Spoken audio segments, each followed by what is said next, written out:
Hello and good morning to all.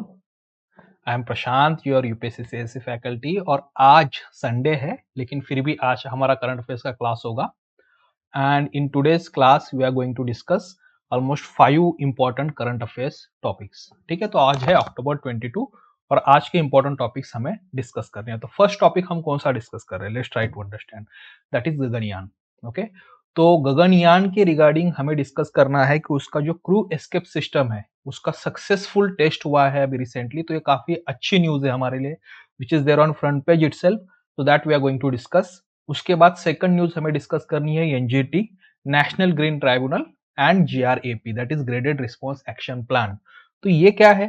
That's also we are going to discuss. और ये आगे news में होगा आगे 2-3 मंथ तक। क्यों?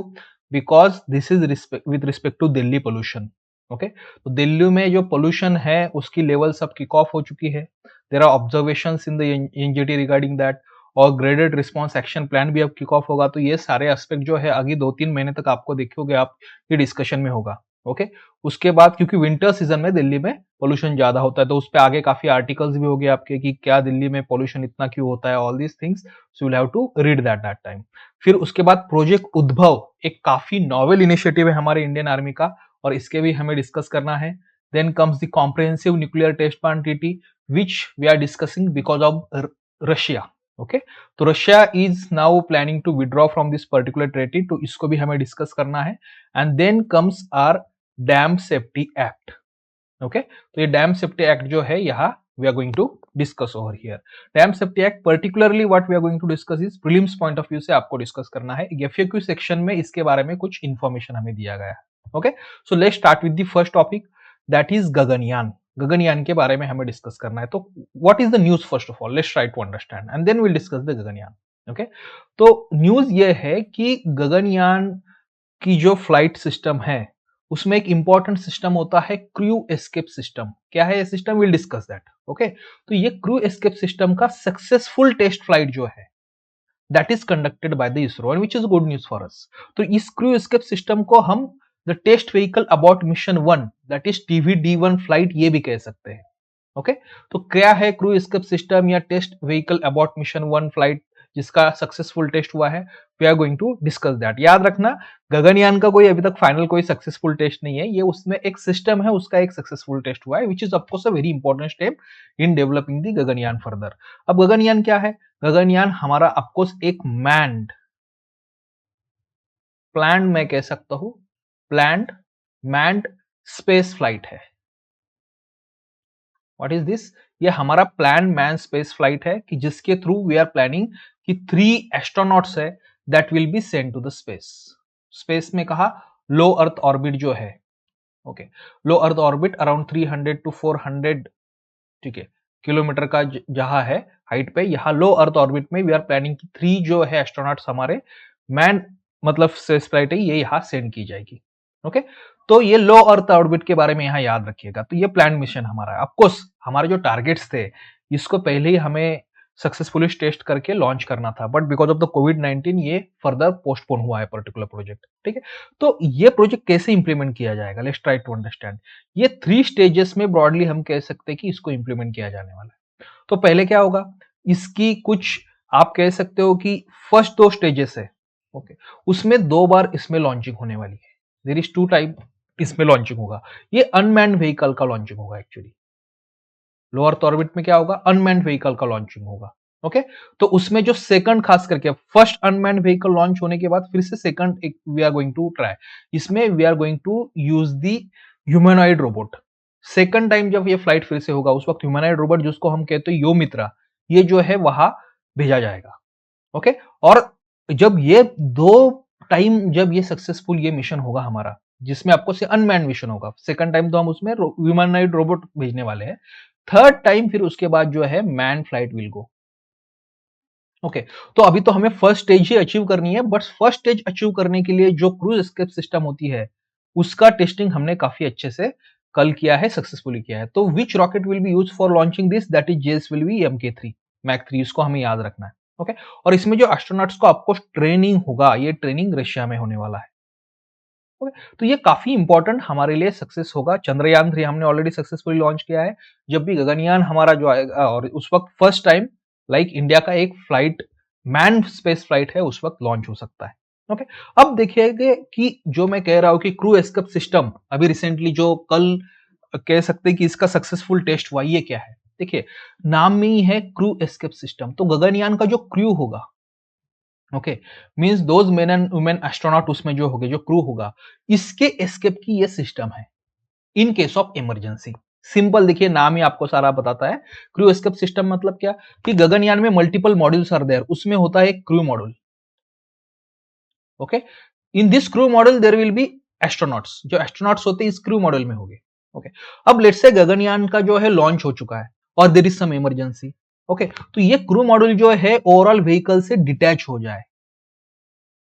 ओके, डिटैच हो जाए और फिर ये एस्ट्रोनॉट्स इमरजेंसी अर्थ पे लैंडिंग कर पाए, इसके लिए क्रू एस्केप सिस्टम है। So I will repeat, basically if there is any emergency during the flight of Gaganyaan, okay, और उस इमरजेंसी के दौरान ऑफकोर्स एस्ट्रोनॉट के लिए खतरा हो सकता है, तो उनका मॉड्यूल ओवरऑल व्हीकल से डिटैच होके again it can launch on the earth. इसको क्रू एस्केप सिस्टम कहा जाता है, या इसी को ही हम कहते हैं flight test vehicle abort mission 1। तो ये हमारा सक्सेसफुली कल लॉन्च हुआ है। तो ओवरऑल अगर देखा जाए तो जो कल टेस्ट किया गया इसको स्केच यहां देखिएगा। Okay, so there is this test vehicle. Overall ये क्या है? एक टेस्ट व्हीकल है, और इस पर्टिकुलर टेस्ट व्हीकल में okay there will be of course एक रॉकेट लॉन्चर होगा आपका। ओके, इसमें एक क्रू मॉड्यूल होगा, जिस क्रू मॉड्यूल में of course your astronauts will be there. Okay, और ये कंप्लीट जो होती है यहां हमें दिखती है, ये क्रू एस्केप सिस्टम है। ओके, ये क्रू एस्केप सिस्टम यूज करके ये एस्ट्रोनॉट्स का क्रू मॉड्यूल ये डिटैच हो जाएगा, अलग हो जाएगा। ओके, और फिर एस्ट्रोनॉट जो है they can land on the earth over here. Okay, तो ये क्रू एस्केप सिस्टम इटसेल्फ, ये जितना मैं दिखा रहा हूं आपको, ये इटसेल्फ एक काफी कॉम्प्लिकेटेड सिस्टम एक्चुअली होता है। ये देखिए यहाँ पे। ओके, सो हमें आपको इसमें एक्सपर्ट नहीं बनना है, बट मैं दिखा रहा हूं कि क्रू एस्केप सिस्टम, जिसका एक क्रू मॉड्यूल भी यहाँ पार्ट है, it's itself is a very complicated system, और इसका लास्ट में क्रू मॉड्यूल पार्ट होता है जहां astronauts will be sitting over here.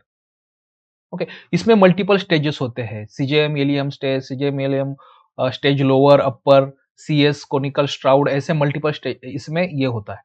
ठीक है, तो कैसे होगा? जैसे इस पर्टिकुलर आपको फिगर में समझ में आ जाएगा कि for example it will lift off from here, ये गगनयान ने यहाँ लिफ्ट ऑफ किया गया और उसकी flight is going on. Okay, let's say there is a problem in between, there is a danger in between, कि ये हार्म हो सकती है गगनयान को वहां पे। तो उस वक्त आपको सबसे इंपॉर्टेंट हमारे लिए कौन है? एस्ट्रोनॉट्स है। ओके, बिकॉज दे उनकी उसमें डेथ हो सकती है, उनको उसमें हार्म हो सकता है।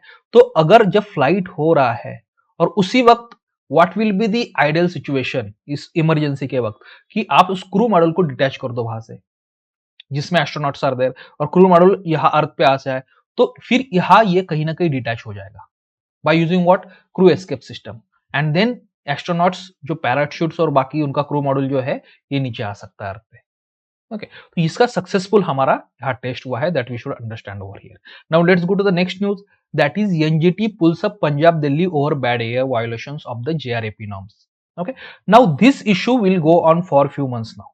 और हमेशा ये होता है कि दिल्ली का जो पोल्यूशन है ये विंटर सीजन में ऑफकोर्स बढ़ता है, उसके मल्टीपल रीजन है, that you will be learning later. Okay, लेकिन आज हमें डिस्कस करना है कि with respect to this Delhi pollution, national green tribunal ने पंजाब और दिल्ली गवर्नमेंट के रिगार्डिंग कुछ रिमार्क्स लिए हैं। कहा है कि you will have to take certain measures regarding the GRAP norm. Okay, तो इसलिए हमें जीआरएपी नॉर्म क्या है ये देखना है, graded response action plan. Okay, and second we are going to discuss what is NGT, that is national green tribunal.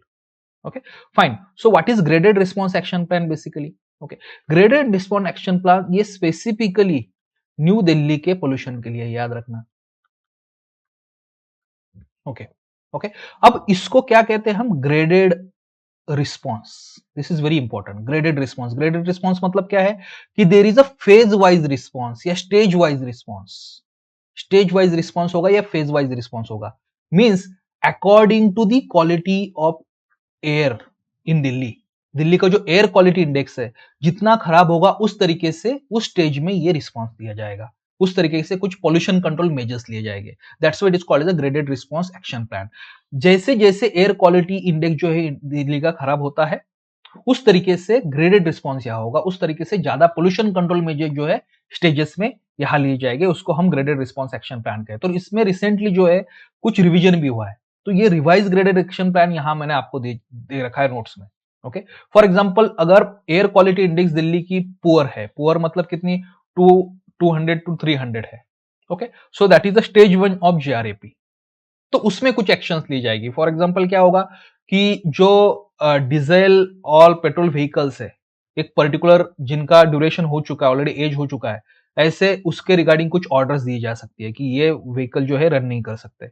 Okay, stage 2 क्या होगा कि एयर क्वालिटी इंडेक्स आपकी 301 से 400 है, मतलब वेरी पुअर है। ओके, तो उस वक्त certain hotspots of the pollution will be identified, उसको रेगुलेट किया जाएगा। फॉर एग्जांपल डीजल जनरेटर्स है तो मे बी उसको उस वक्त बैन किया जाएगा। ओके, तो अब रिसेंटली शायद ये स्टेज 2 जो है ऑलरेडी किक ऑफ हो चुका है, ऑलरेडी ये मेजर जो है लिए जा रहे हैं। सेम वे अगर फर्दर और पोल्यूशन आगे बढ़ता है तो स्टेज 3 उसको किक ऑफ किया जाएगा और ज्यादा जो मेजर्स लिए जा सकते हैं। ओके, उसमें शायद BS3 petrol vehicles, BS4 petrol vehicles है, इसको कुछ दिनों के लिए बैन किया जाएगा कि वो दिल्ली में नहीं रन कर सकते। तो ऐसे मल्टीपल एक्शंस ली जा सकती है according to the pollution there, और इसलिए इसको कहते हैं हम ग्रेडेड रिस्पॉन्स एक्शन प्लान। तो ग्रेडेड रिस्पॉन्स एक्शन प्लान के बारे में कुछ फैक्ट्स और जानिएगा। ओके, कि ये ऑफकोर्स 2016 का सुप्रीम कोर्ट का ऑर्डर था, उस वक्त ये अप्रूव हुआ था। ओके, और फाइनली गवर्नमेंट इसको 2017 में नोटिफाई करता है। तो हु वाज द रेगुलेटिंग या implementing agency for this graded response action plan? It was environment pollution authority, environment pollution prevention and control authority. ये इसको ओवरऑल ओवरसी कर रही थी, इसका इंप्लीमेंटेशन, इंप्लीमेंट तो इसको स्टेट गवर्नमेंट्स को ही करना पड़ता है। ओके, लेकिन ओवरऑल इंप्लीमेंटेशन देखने का काम होता है एनवायरमेंट पोल्यूशन अथॉरिटी का। ओके, लेकिन अब ये environment pollution authority is not there, उसके जगह new authority has been constituted, that is called the commission for air quality management in 2020। तो इसको याद रखना, ये काफी इंपॉर्टेंट है कि currently the graded response action plan is overseen by the commission for air quality management in 2020। Okay, तो ये इंपॉर्टेंट फैक्ट आपको याद रखनी है। Overall graded action plan recently revise भी हुआ है, तो इस न्यूज में वो नहीं था लेकिन रिसेंटली रिवीजन भी उसमें हुआ है, तो that is also given over here. Okay, next we come to the national green tribunal. तो नेशनल ग्रीन ट्राइब्यूनल क्या है? देखिएगा, नेशनल ग्रीन ट्राइब्यूनल ये एक स्टैट्यूटरी बॉडी है which is established under the national green tribunal act 2010। Okay, तो of course national green tribunal का काम क्या है? There are certain disputes regarding the environment, regarding the environment protection या कंजर्वेशन ऑफ फॉरेस्ट या बाकी नेचुरल रिसोर्सेस है, उस डिस्प्यूट्स का डिस्पोजल करना, उस केसेस को सॉल्व करना, ये काम जो है that is national green tribunal का। Okay, so again I am telling you, environment protection की रिगार्डिंग, कंजर्वेशन ऑफ फॉरेस्ट हो गए या नेचुरल रिसोर्सेस की regarding there are certain cases होती है। ओके, तो इस केसेस को कोर्ट की जगह नेशनल ग्रीन ट्राइब्यूनल जो है ये डिस्पोज ऑफ करता है, बिकॉज उस फील्ड में ये ट्राइब्यूनल एक्सपर्टीज होती है इसकी। Okay, fine. तो ये जो नॉर्मल सिविल प्रोसीजर कोड, जैसे सिविल कोड जो होता है उस तरीके के इसके पास भी अधिकार होते हैं काफी सारे, लेकिन जो नॉर्मल सिविल प्रोसीजर कोड होता है, okay, it is not bound by the normal civil procedure code, that you try to understand over here. तो उनको ये फॉलो नहीं करना होता है कि उसको फॉलो ही करना है। ओके, ओवरऑल जो प्रिंसिपल ऑफ नेचुरल जस्टिस है, they can just follow that proper, उनको प्रोसीजर सारी 100% सिविल प्रोसीजर कोड की फॉलो ही करनी है, ऐसा नहीं है, then they can actually give their decision over here. Okay, तो नेशनल ग्रीन ट्राइब्यूनल जो है इसका सीट, मेन बेंच जो है न्यू दिल्ली में है। ओके, और बाकी उसके बेंचेस है, सब benches you will find one in Bhopal, second in Pune, third in Kolkata and fourth in Chennai. Okay, तो ऐसे 4 you can say there are other benches, और इसका मेन बेंच जो है न्यू दिल्ली में है। ओके, और इसका कॉम्पोजिशन देखना कैसे होता है नेशनल ग्रीन ट्राइब्यूनल का। तो नेशनल ग्रीन ट्राइब्यूनल में there is someone called as a chairperson. Okay, then there are certain judicial members, एक होते चेयरपर्सन, दूसरे होते जुडिशियल मेंबर्स, और थर्ड इसमें होते हैं expert members. Please remember this particular thing. Okay, expert member, judicial member. Judicial members of course why there are expert in certain laws. Expert members मतलब कौन से होते हैं? एनवायरमेंटल रिलेटेड जो भी इश्यूज होते हैं उसके regarding this people are expert. Okay, and then there is chairperson. तो चेयरपर्सन जो है he is appointed by the central government by consulting the chief justice of India. CJI को कंसल्ट करता है सेंट्रल गवर्नमेंट और फिर ये चेयरपर्सन को अपॉइंट करता है। ओके, जुडिशियल मेंबर्स और एक्सपर्ट मेंबर जो होते हैं इसके अपॉइंटमेंट के लिए एक सिलेक्शन कमेटी होती है गवर्नमेंट की। Okay, government has a selection committee और ये जुडिशियल मेंबर्स और एक्सपर्ट मेंबर्स जो है ये यहाँ पे अपॉइंट करते हैं। Okay, so that's a very important thing. और ये एक्सपर्ट मेंबर हो गए या जुडिशियल मेंबर्स हो गए, उनका ड्यूरेशन कितना होता है? 5 इयर्स का होता है। ओके, एंड रीअपॉइंटमेंट के लिए क्या उनका फिर से रीअपॉइंटमेंट हो सकता है क्या? नहीं, इसको याद रखना कि they are not eligible for reappointment, they are generally appointed for maximum 5 years. Okay, और उसका अपॉइंटमेंट एक सिलेक्शन कमिटी करती है। That's also very important thing that we should understand over the composition of NGT. Okay, तो ये छोटी छोटी ऐसी बातें होती है जो प्रीलिम्स में आपको काफी काम आ सकता है। So let's try to understand this thing. Okay, चलिए let's go to the next topic that is called as the project Udbhav. तो प्रोजेक्ट उद्भव क्या है? That we are going to discuss over here. इसके रिगार्डिंग न्यूज है क्योंकि ये project Udbhav recently ही launch किया गया है। ओके, काफी अच्छा हमारी इंडियन आर्मी का एक नॉवेल इनिशिएटिव हम जिसको कह सकते हैं कि जहां इंडिजिनस हमारी जो थिंकिंग है रिगार्डिंग दी मिलिट्री वॉरफेयर, इसको प्रमोट किया जा रहा है, इसको स्टडी किया जाए। तो let's try to understand what is project Udbhav over here. Okay, so ये है collaboration of the Indian army and this united service institution of India. अब united service institution of India क्या है? ये एक प्राइवेट थिंक टैंक है, defence services के regarding private think tank है। ओके, उसमें कुछ हमारे रिटायर्ड आर्मी ऑफिसर्स होते हैं, they have actually started this. तो united service institute of India और Indian army, they have collaborated together and they have launch this project Udbhav recently. Okay, so what project Udbhav is trying to do? It is basically trying to integrate the ancient wisdom of Indian warfare with the modern techniques of Indian warfare. Okay, तो ancient wisdom मतलब क्या है? Let's से हमारे ancient कुछ sources है, अर्थशास्त्र होगा, उसमें कुछ मिलिट्री वॉरफेयर के टेक्निक्स या स्ट्रेटेजीज बताई होगी। उसी तरीके से नीति सारा है या फिर महाभारत है। तो ये एंशियंट हमारी मिलिट्री टैक्टिक्स होगी, स्ट्रेटेजीज होगी, इसको इसमें स्टडी किया जाएगा। ओके, और हमारे जो मॉडर्न मिलिट्री ऑफिसर्स है उनको ये एक्चुअली बताया जाएगा, उसमें ये डिसमेट किया जाएगा actually. Okay, so of course how it will be done? Multiple workshops will be taken, कुछ इसमें पेपर्स पब्लिश किए जा सकते हैं, रिसर्च किया जा सकता है कि एंशिएंट हमारे कौन से टेक्निक्स के क्या स्ट्रेटेजीज यूज की गई थी, वॉरफेयर स्ट्रेटेजीज थी, वर्कशॉप्स कंडक्ट हो गए, लीडरशिप सेमिनार्स हो गए, so that this knowledge will be given to the modern Indian officer, जो सीनियर ऑफिसर्स है as well as junior officers. तो बेसिकली प्रोजेक्ट उद्भव के कुछ इंपॉर्टेंट अगर डिलीवरेबल्स हो गए तो वो क्या है? Understanding of the ancient military system and indigenous strategic military culture, उसको समझना। Okay, then once you understand that, then you educate the junior military leaders as well as senior military leaders accord of this particular indigenous technique। जो भी technique होगा उस वक्त की strategies होगी, या हमारे जूनियर मिलिट्री लीडर्स को, सीनियर मिलिट्री लीडर्स को हम पढ़ा सकते हैं, बता सकते हैं। ओके, और फिर एक ये सारे प्रोसेस से क्या होगा? एक स्कॉलर्स का एक पूल क्रिएट हो सकता है। ओके, एक नॉलेज सिस्टम क्रिएट हो सकते हैं, उससे बुक्स क्रिएट किए जा सकते हैं। ये सारा रिसर्च के थ्रू होगा over the period of time. Okay, और in order to do these things, multiple, we can say, seminars will be launched, research projects will be launched. Okay, fine. So this is how we are going to give this education of ancient warfare to our or uska tactics to our current military system. Okay, that is project Udbhav over here. अब next हम देखते हैं थोड़ा international relations के regarding news, and that is, उसमें news है हमारा comprehensive nuclear test plan treaty. तो हमें डिस्कस करना है कि ये सीटीबीटी क्या होता है, comprehensive nuclear test plan treaty क्या होता है। तो टॉपिक तो यहाँ न्यूज़पेपर में सीटीबीटी के बारे में दिया है, but I am also going to discuss here NPT. क्यों? काफी बार स्टूडेंट जो है ना इसमें कंफ्यूज हो जाते हैं कि सर सीटीबीटी क्या होता है, एनपीटी क्या होता है, इसमें कंफ्यूजन काफी बार होता है। So why we are going to discuss the comprehensive nuclear test plan treaty, that is also important कि इसका एग्जैक्टली रीजन क्या है कि हम अभी ये स्टडी कर रहे हैं। We are studying this because Russia ने ये ट्रीटी ऑलरेडी रेटिफाई किया है। दैट्स इंपॉर्टेंट कि this particular treaty is already ratified by whom? Russia. Okay, but now Russia is planning to withdraw from this treaty. Russia के parliament में ये bill भी introduce हो चुका है, इसका सेकंड एंड थर्ड रीडिंग भी हो चुका है, and now they are going to withdraw from this particular treaty. Okay, and because they are going to withdraw from this particular treaty, उस रिगार्डिंग यहाँ पे आर्टिकल है कि इस आर्टिकल का ये कहना है कि there are almost 187 countries, okay, who have signed this treaty. उसमें से 178 कंट्रीज है जिन्होंने इस ट्रीटी को रेटिफाई किया है। ओके, और इस वजह से ओवरऑल ग्लोबल लेवल पे there is nuclear non proliferation. That's what article says कि इस ट्रीटी का ये सक्सेस है अकॉर्डिंग टू आर्टिकल कि there is a nuclear non proliferation of this. But अगर रशिया इसको डी रेटिफाई करता है या विड्रॉ करता है इस पे, ओके, तो फिर से न्यूक्लियर आर्म्स रेस जो है ये स्टार्ट हो सकती है। That's what this article actually says, right.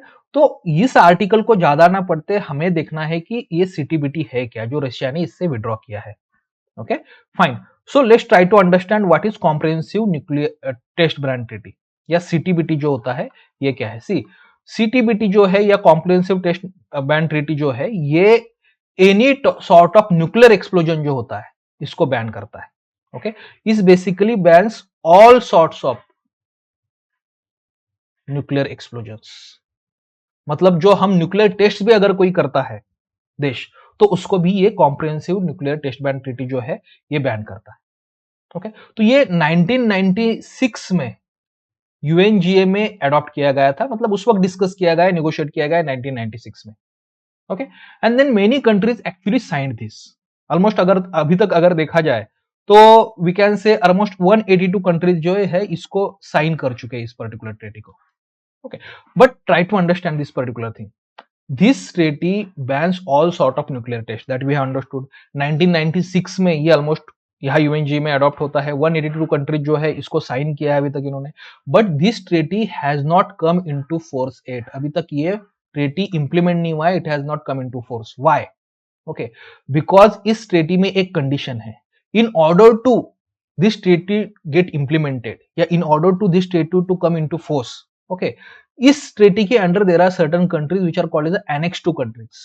Okay, so all these annex two countries must ratify this treaty. Okay, and then only this treaty will come into force. Fine, again I am repeating कि yes, treaty तो sign हो चुकी है bye 182 countries. 182 countries से 170 plus countries है जिन्होंने इसको ratify भी किया है फाइनली। ओके, लेकिन प्रॉब्लम ये है कि जब तक ये सारी एनेक्स टू कंट्रीज इसको रेटिफाई नहीं करती तब तक it will not come into force, and that's why it has not come into force, because there are many annex two countries who haven't ratified this particular treaty. Okay, काफी सारे ऐसे annex to ट्रेटीज है जिन्होंने इस countries है जिन्होंने इस treaty को अभी तक रेटिफाई नहीं किया है। ओके, तो आप कहोगे सर ये एनेक्स टू कंट्रीज मतलब कौन सी कंट्रीज होती है? Okay, annex two countries means those countries who had nuclear facilities at the time when this treaty was negotiated. मतलब 1996 के आसपास जब ये ट्रीटी नेगोशिएट हुआ था, अडॉप्ट होता है, तो उस वक्त जिस कंट्रीज के पास न्यूक्लियर फैसिलिटीज थी which are called as annex two countries, तो और ऐसी 44 कंट्रीज है। ओके, फिर से मैं कह रहा हूं, these are those countries who had nuclear facilities. Nuclear facilities कह रहा हूं, इसका मतलब ये नहीं है कि उनके पास उन्होंने कभी न्यूक्लियर एक्सप्लोजन किया है या उसको ट्राई किया है। ओके, अगर उनके पास न्यूक्लियर फैसिलिटीज थी 1996 के आसपास जब ट्रीटी नेगोशिएट हो रहा था, तो they are actually called as annex two treaties. ऐसे 44 कंट्रीज है, and all this 44 countries must ratify this treaty, then only it will come to into force. Okay, बाकी कंट्रीज ने इसको और ये लॉजिकल भी है, बाकी कंट्रीज ने जिनके पास न्यूक्लियर फैसिलिटी शायद उस वक्त नहीं थी और वो सब रेटिफाई उसको कर दिए, तो उसका क्या फायदा है? जिनके पास फैसिलिटी है they should ratify this, right. तो कौन सी कंट्रीज है विच हैजंट रेटिफाइड? ऑफकोर्स इसमें सबसे बड़ा एग्जांपल हमारे लिए इंपॉर्टेंट है, that is India, Israel and Pakistan. India का जो नेबरिंग नेशन है पाकिस्तान, ओके, और इजराइल, ये तीन नेशन से they have never even signed this treaty. Okay, इन्होंने कभी क्या है इस particular sorry just a minute, यहां तीन, इंडिया, नॉर्थ कोरिया और पाकिस्तान, आई एम सॉरी मैं नेक्स्ट ट्रीटी के बारे में बता रहा था आपको गलती से, कि इंडिया, नॉर्थ कोरिया और पाकिस्तान ऐसे तीन नेशन है कि they haven't even sign this particular treaty, याद रखना इसको। ओके, और कुछ कंट्रीज है, 5 ऐसी कंट्रीज है जिसमें है Egypt, China, Iran, Israel and United states. They have signed this but haven't ratified this. Okay, देखिएगा दो टर्म्स में डिफरेंस होता है, साइनिंग में और रेटिफिकेशन में। साइनिंग में मतलब क्या होता है? अब ये आपको काफी सवाल हो सकता है कि सर साइनिंग एग्जैक्टली क्या होता है, रेटिफिकेशन क्या होता है? साइन कोई भी ट्रीटी करना मतलब क्या होता है? व्हेन ट्रीटी का नेगोशिएशन जार होता है, okay, there is a place where treaty negotiation is going on, और उस वक्त उस कंट्री के रिप्रेजेंटेटिव्स वहां प्रेजेंट होते हैं, राइट। सो लेट्स से इस कंट्री का, इस पर्टिकुलर ट्रीटी का जिनेवा में let's say negotiation is going on and there are representatives who are present there. Okay, तो उस वक्त this representative will in principle agree कि we are going to ratify this treaty, we are going to accept this treaty, तो उसको हम कहते हैं sign करना। कि बस उन्होंने कह दिया कि नहीं, हम जो है अब इस पर्टिकुलर ट्रीटी को हमने एक्सेप्ट किया है, ओके, और finally we are going to adopt this treaty. Okay, तो उसको साइन करना होता है। ओके, कहते हैं तो ये रिप्रेजेंटेटिव्स वहां ये प्रॉमिस करते हैं, वहां उस तरीके इसको कहते हैं हम साइन करना। फिर उसके बाद एक्चुअल में रेटिफिकेशन मतलब this treaty has to be ratified by that countries procedure. अलग अलग प्रोसीजर होते हैं उस कंट्री के। For example there are countries जहां उनके पार्लियामेंट के थ्रू इसका रेटिफिकेशन होता है, पार्लियामेंट में उसमें वोटिंग होगा और पार्लियामेंट कहेगा कि नहीं हमने ये फाइनली एक्सेप्ट कर लिया है। ओके, तो साइनिंग तो बस एक रिप्रेजेंटेटिव की प्रोसीजर होती है जहां इन प्रिंसिपल उसको एग्री किया जाता है कि ठीक है, लेकिन बाद में आपकी कंट्री में आके इसको रेटिफाई करवाना होता है और उसकी प्रोसीजर कंट्री वाइज डिफरेंट है। ओके, कंट्री वाइज डिफरेंस, जैसे इंडिया में है रेटिफिकेशन के लिए आपको पार्लियामेंट की जरूरत नहीं होती है, यहाँ वोटिंग नहीं होता रेटिफिकेशन में। ओके, बाकी कुछ कंट्रीज में उसमें पार्लियामेंट जो होता है, पार्लियामेंट को उसमें वोटिंग होता है, उससे एक्सेप्ट होना चाहिए। तो ऐसे इसमें डिफरेंस है, try to understand this particular thing. Okay, तो इंडिया ने इसको रेटिफिकेशन छोड़ दीजिएगा, फर्स्ट जो है साइनिंग वो भी नहीं किया इंडिया, नॉर्थ कोरिया, पाकिस्तान ने। ओके, और बाकी कंट्रीज जो है यूएस जैसी, इजराइल जैसी, they have signed it but haven't ratified. Okay, so that is comprehensive nuclear test, comprehensive हमारा न्यूक्लियर टेस्ट बैन ट्रीटी है। ओके, नेक्स्ट आती है treaty that is called as the nuclear non proliferation treaty. Okay, दोनों में difference है NPT में और CTBT में, और that's why I am discussing NPT over here. NPT क्या है? एनपीटी बेसिकली कहता है, एनपीटी ये नहीं कहता है कि आपको न्यूक्लियर एक्सप्लोजन जो है बैन करने हैं। ओके, एनपीटी के बारे में विल ट्राई टू अंडरस्टैंड। तीन पिलर है एनपीटी के। फर्स्ट पिलर है एनपीटी सेज कि there should be nuclear non proliferation. Okay, it means nuclear weapon का स्प्रेड जो है या न्यूक्लियर टेक्नोलॉजी का जो स्प्रेड है ये नहीं होना चाहिए।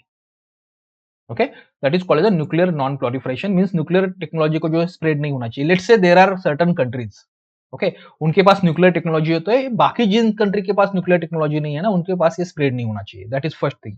ओके, मतलब सॉर्ट ऑफ हॉरिजॉन्टल स्प्रेड जो होता है न्यूक्लियर टेक्नोलॉजी का, इसको ये बैन करता है। सेकंड, डिसआर्मामेंट। डिसआर्मामेंट मतलब क्या? कि जिनके पास न्यूक्लियर टेक्नोलॉजी है, न्यूक्लियर वेपन की टेक्नोलॉजी है लेट्स से, ओके, तो they should try to disarmament, मतलब उन्होंने अपने न्यूक्लियर वेपन जो है उसको रिड्यूस करके धीरे धीरे खत्म करना चाहिए।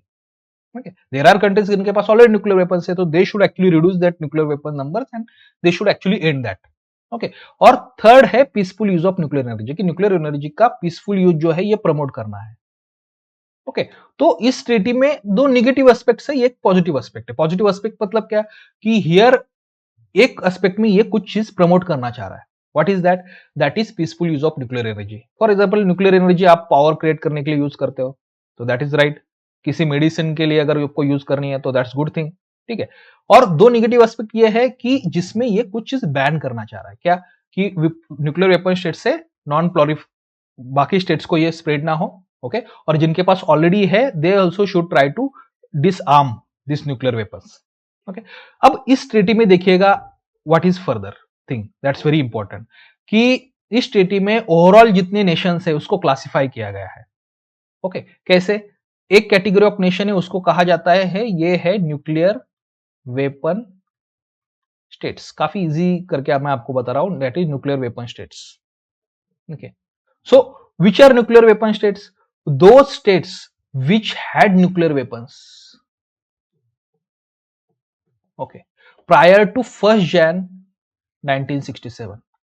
okay, न्यूक्लियर वेपन स्टेट्स मतलब क्या होते हैं? कि ऐसे स्टेट्स है, मतलब ऐसे नेशंस है कि जिनके पास न्यूक्लियर वेपन मैन्युफैक्चर ऑलरेडी उन्होंने कर रखा था या उसको टेस्ट भी कर रखा था। ऐसे न्यूक्लियर वेपन स्टेट्स जो 1 जनवरी 1967 के पहले जिनके पास था। Okay, so they are called as a nuclear weapon states over here. Okay, fine. और दूसरे ऑल अदर्स, बाकी सारे जो होते हैं उनको कहा जाता है non nuclear weapon states. All others are called as the non nuclear weapon states. Okay, तो न्यूक्लियर वेपन स्टेट्स कौन से हैं? कि जो ऐसे स्टेट्स की जिनके पास 1 जनवरी 1967 से पहले न्यूक्लियर कैपेबिलिटीज थी, न्यूक्लियर वेपन की कैपेबिलिटीज थी। ऐसे P5 स्टेट्स है सारे हमारे। ठीक है, P5 स्टेट्स मतलब क्या? दैट जो P5 स्टेट्स है हमारे, that is China, France, Russia, UK and US. Okay, these are basically called as the nuclear weapon states over here. और बाकी सारे इसको क्लासिफाई किया गया है नॉन न्यूक्लियर वेपन स्टेट्स को। ओके, और फिर इसमें nuclear weapon states and non nuclear weapon states की कुछ ड्यूटीज है। क्या ड्यूटी है? और वहां एक्चुअली डिस्क्रिमिनेशन है इसमें काफी। क्या ड्यूटी है? कि न्यूक्लियर वेपन स्टेट्स का ये ड्यूटी है कि they should not spread this technology to non nuclear weapon states. जिनके पास नहीं है उनके पास ये टेक्नोलॉजी नहीं जानी चाहिए न्यूक्लियर वेपन की from nuclear weapon states. Okay, और इनका जो ड्यूटी है ये है कि they should not receive this technology. In short what, कि जो नॉन न्यूक्लियर वेपन स्टेट्स है उन्होंने न्यूक्लियर वेपन जो है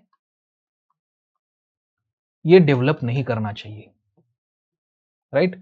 जो न्यूक्लियर वेपन स्टेट्स है ठीक है आपके पास है, लेकिन आप मेक श्योर करना कि ये बाकी स्टेट्स के पास ना जाए। और नॉन न्यूक्लियर वेपन स्टेट्स ने मेक श्योर करना है कि they are not going to develop the nuclear weapon. और यहां इसमें डिस्क्रिमिनेशन है। डिस्क्रिमिनेशन क्यों है? Because it is creating the nuclear haves and have nots. कि आपने परमानेंटली डिक्लेयर कर दिया कि देयर आर 5 नेशंस जिनके पास ही न्यूक्लियर वेपन हो सकते हैं। क्यों? क्योंकि उनके पास ऑलरेडी थे, राइट। और उसके बाद जो है किसी के पास नहीं हो सकता। तो दैट्स वाई इंडिया या बाकी जो कंट्रीज है they haven't ratified that. India ने तो इसके बाद हमारी न्यूक्लियर टेस्ट भी की है। India had to face certain sanctions also because of that, but anyways India had gone ahead with that. और बाकी भी कुछ कंट्रीज है they have acquired the nuclear weapons after that. Okay, so that's one of the aspect of this treaty. और एक third aspect इस treaty का कि इंटरनेशनल एटॉमिक एनर्जी एजेंसी, इसके सेफगार्ड्स जो होते हैं ये नॉन न्यूक्लियर वेपन स्टेट्स को एक्सेप्ट करना पड़ता है। फिर से मैं कह रहा हूं कि इंटरनेशनल एटॉमिक एनर्जी एजेंसी जो है इसके सेफगार्ड्स ये न्यूक्लियर वेपन स्टेट्स को यहां एक्सेप्ट करना होता है। इन शॉर्ट व्हाट, कि अब इस ट्रीटी के under non nuclear weapon states की ऑब्लिगेशन है कि they are not going to develop this weapons. Okay, तो आईईए को उनको परमिशन देनी होती है कि उनकी जो न्यूक्लियर फैसिलिटीज है ये इंस्पेक्ट कर सकता है। ओके, तो जो भी नॉन न्यूक्लियर वेपन स्टेट्स की न्यूक्लियर फैसिलिटीज होगी वो आईईए जो है इंस्पेक्ट कर सकता है, ताकि वो देख सके कि कहीं इस नेशन ने न्यूक्लियर वेपन की कैपेबिलिटी तो नहीं डेवलप कर दी। Okay, so that's a important aspect that we should know about this particular treaty over here. तो इस ट्रीटी को इंडिया ने, इजराइल ने और पाकिस्तान ने अभी तक नहीं रेटिफाई किया है। Okay, South Sudan of course it was a newly founded country in 2011, तो इसने भी इसको ज्वाइन नहीं किया है। Okay, so that's important aspect regarding this treaty, fine. चलिए, और जितना भी मैंने आपको एक्सप्लेन किया ना, all this things are there in notes, तो आपको बस इसको रिवाइज करना है। Okay, and now we are going to see the today's last news. देखो मैं काफी आपको इजी करके ये चीजें बता रहा हूं, और संडे भी मैंने शायद आपको एक महीने पहले प्रॉमिस किया था कि संडे भी आपके करंट अफेयर्स के क्लासेस आएगी, जो रेगुलर उस वक्त नहीं ले पाया था मैं बिकॉज ऑफ सर्टन रीजंस, लेकिन अब तो हम ट्राई करेंगे कि संडे भी ये क्लास आ जाए। Okay, fine. Now let's go to the next topic, that is Dam Safety Act, which could be important for your prelims exam. Okay, and why we are discussing this Dam Safety Act? Sunday का जो the Hindu newspaper होता है उसमें एक FAQ section होता है। इस FAQ section में काफी अच्छे से एक्सप्लेन, जैसे एक्सप्लेन सेक्शन है इंडियन एक्सप्रेस का, उसी तरीके से हिंदू में एक FAQ सेक्शन आता है जिसमें काफी इंपॉर्टेंट एस्पेक्ट जो है शॉर्ट में एक्सप्लेन किए जाते हैं। टू द पॉइंट इसमें एक्सप्लेनेशन होता है। फ्रिक्वेंटली कुछ क्वेश्चंस अगर हो गए किसी के तो उसको आंसर इसमें किया जाता है। तो उसी से मैंने एक आर्टिकल यहाँ वी कैन से, वहां से एक आर्टिकल जो है हमारे करंट अफेयर्स में मैंने इंक्लूड किया है। What is the title of that article? Does India need to relook the dam safety act? Okay, तो इस आर्टिकल के थ्रू हम डैम सेफ्टी एक्ट जो है 2021 का, इसकी प्रोविजंस डिस्कस करने वाले। शॉर्ट में we are going to discuss the provision which could be very important for your prelims exam. Okay, this is how you are supposed to extract the current affairs from the newspaper. Okay, try to understand this thing. Indian express या the Hindu इसलिए नहीं लिखा जाता है कि आप UPSC clear कर पाओ, आपके लिए नहीं लिखा गया, ओवरऑल जनरल पॉपुलेशन के लिए होता है ये। ओके, हाउएवर हमारा ड्यूटी ये होता है कि उसमें से जो इंपॉर्टेंट दैट विल एक्सट्रैक्ट, जो इंपॉर्टेंट हमारे लिए नहीं है दैट विल इग्नोर। जैसे अगर पॉलिटिकल न्यूज है तो we are going to ignore. Okay, शायद क्रिकेट की न्यूज है तो we are going to ignore, right. ठीक है, आप कहोगे सर क्यों ऐसा कह रहे हो, हमें तो इंडिया पाकिस्तान मैच काफी पसंद है, ठीक है, but we should actually ideally ignore that, right. तो अब यहां देखते हैं कि does India need to relook the dam safety act, right. Now why we are discussing this, let's try to understand, या फिर ऑथर ने यहां ये आर्टिकल क्यों लिखा है कि according to author there are around 6000 large dams in India, और उसमें से 80% डैम जो है ना they are older than 25 years. It means they have some sort of risk associated with them. Damage हो सकते हैं, लीकेज हो सकता है, डैम बस्ट हो सकते हैं, we don't know. Okay, but 6000 dams है और उसमें से 80% के साथ कुछ ना कुछ रिस्क एसोसिएटेड है। Okay, and in order to reduce this risk, okay, and take certain safety measures, ये डैम सेफ्टी एक्ट जो है ये इनेक्ट होता है 2020। ओके, तो ये डैम सेफ्टी एक्ट क्या करता है? It provide certain obligations for both centre and state government to take certain measures for the dam safety. Okay, fine. But now it is again in news because recently Sikkim में dam के regarding कुछ incident हुआ था. Okay, तो सिक्किम में there is Teesta 3 dam hydro power electricity project है. Okay, और वहां ये हाइड्रो पावर इलेक्ट्रिसिटी प्रोजेक्ट को काफी बड़ा डैमेज हुआ था because of the issues of dam safety over there. Fine, तो इसलिए ये डैम सेफ्टी एक्ट फिर से we are discussing over here. तो इसके मेन मेजर्स हम देखते हैं डैम सेफ्टी एक्ट के अंडर क्या है, प्रोविजंस क्या है, कि what does this act actually says, उसको हमें देखना है. ओके, तो सबसे पहले देखो ये एक्ट क्या कहता है. ओके, कि नेशनल लेवल पे there should be a national committee on dam safety. Okay, तो national committee on dam safety क्या करेगा नेशनल लेवल पे? ये डैम सेफ्टी के रिगार्डिंग पॉलिसी जो है ये क्रिएट करेगा एंड रेगुलेशंस आपको प्रोवाइड करेगा. इसका काम क्या है? पॉलिसीज एंड रेगुलेशंस प्रोवाइड करना, क्रिएट करना. National committee on dam safety. Okay, then there will be one more national body that is called as national dam safety authority. याद रखना दोनों में थोड़ा डिफरेंस है. नेशनल डैम सेफ्टी अथॉरिटी जो है, whatever policies are there इसको implement करने का काम करेगा. ओके, तो national committee on dam safety ये पॉलिसी फॉर्मुलेशन बॉडी है. Okay, national dam safety authority जो है ये इंप्लीमेंटेशन बॉडी है. और अगर स्टेट लेवल कोई डिस्प्यूट्स हो गए डैम के रिगार्डिंग, ओके, तो उसको सॉल्व करने का भी काम जो होगा ये डिस्प्यूट्स को, ये भी नेशनल डैम सेफ्टी अथॉरिटी को होगा. Okay, fine. उसके साथ साथ there is one more person that is called the chairman of the central water commission. Okay, तो he is going to head the dam safety protocols. National level पे जो dam safety protocols create किए जाएंगे उसको head करने का काम होगा सेंट्रल वाटर कमीशन के चेयरमैन का. Who will be that person that time, उस पोस्ट पे जो भी होगा. और उसी तरीके से स्टेट लेवल पे भी एक state committee on dam safety होगा and state dam safety organisation होगा जो स्टेट लेवल पे इसको इंप्लीमेंट करने का ट्राई करेंगे. ओके, तो both at national level and state level there are certain bodies that should be created under this particular act. Okay, now और क्या करना है स्टेट्स में? इसमें स्टेट्स के पर्टिकुलर और कौन से ऑब्लिगेशन है? ओके, कि स्टेट्स को जो है डैम्स क्लासिफाई करने होंगे according to the hazard risk. Let's say there is a dam which is 50 years old और उसमें ज्यादा एक्चुअली इशू हो सकता है, या कोई डैम है जो अर्थक्वेक प्रोन जोन में है तो उसमें कुछ इश्यूज हो सकते हैं पोटेंशियली. तो उसको अकॉर्डिंग टू द रिस्क उसको क्लासिफाई करना पड़ेगा कि कौन से डैम में ज्यादा रिस्क है, कम रिस्क है. ये लिस्ट आपको क्रिएट करनी होगी. ओके, फिर रेगुलर इंस्पेक्शंस करने होंगे डैम सेफ्टी के. अगर इमरजेंसी हो तो उसके रिगार्डिंग प्लान क्रिएट करना पड़ेगा. ओके, फिर early flood warning system create करनी होगी. Okay, fine. और पीरियोडिक असेसमेंट रिव्यू जो है सेफ्टी मेजर्स का, इसको यहां स्टेट्स को करना होगा. एट द सेम टाइम अगर कोई डैम सेफ्टी के इश्यूज होते हैं किसी स्टेट में, ओके, तो उसको रिपोर्ट करना और रिकॉर्ड करना जो है ये भी काम होगा यहां स्टेट्स का. कोई भी डैम फेल्यूर हो, कहीं भी कुछ इश्यू हो जाए तो उसको रिपोर्ट करना है आपको सेंट्रल अथॉरिटी को. इसको सारा रिकॉर्ड इसके क्रिएट करने हैं, ये यहां करना होगा. तो ये काफी इंपॉर्टेंट है, याद रखना कि इस एक्ट के under there is an obligation for state कि they are going to report and record the incidents of dam failure, जो इसके पहले किसी एक्ट में एक्चुअली नहीं था इस तरीके से. Okay, what if states fail to do that? What if जो डैम मैनेजमेंट अथॉरिटी वहां पे, चाहे वो प्राइवेट अथॉरिटी हो सकती है, पब्लिक अथॉरिटी हो सकती है, या ऑफिसर्स होते हैं, if they fail to implement this act, तो कुछ पनिशमेंट है. Yes, there are punishment, there is punishment and fine also. Okay, तो अगर लेट से डैम सेफ्टी का कुछ इश्यू होता है और उसमें किसी का डैमेज होता है, ओके, तो उसके रिगार्डिंग अगर किसी का डैमेज भी हो जाए तो उनको रिलीफ भी इसमें दिया जाता है. ओके, इसके साथ साथ ऑलमोस्ट डैम सेफ्टी मेजर्स अगर इंप्लीमेंट नहीं किए गए हैं तो वहां के लोकल अथॉरिटीज को 2 इयर्स तक की इंप्रिजनमेंट भी हो सकती है. So there is a punishment given under this for failure of the compliance. Okay, but challenges क्या है देखिएगा, ये प्रैक्टिकली कंप्लाई नहीं किया जा रहा है एक्ट. ओके, तो according to experts there is a pattern of neglect when we study the implementation of this act in multiple states. Okay, at some places there is no early warning system, कई places पे reporting नहीं होता है अगर dam failure होता है. तो काफी सारे ऐसे इश्यूज है जिसके फ्यूचर में काफी डिजास्टर्स हमारे लिए कॉन्सिक्वेंसेस हो सकते हैं according to the experts. And that's why this particular act must be implemented as soon as possible. या फिर इसमें और कुछ स्ट्रिंजेंट प्रोविजंस हम रीलुक इस एक्ट का कर सकते हैं क्या, वो हमें देखना होगा. चलिए, तो इसी के साथ आज के करंट अफेयर्स हम खत्म करते हैं. Okay, thank you.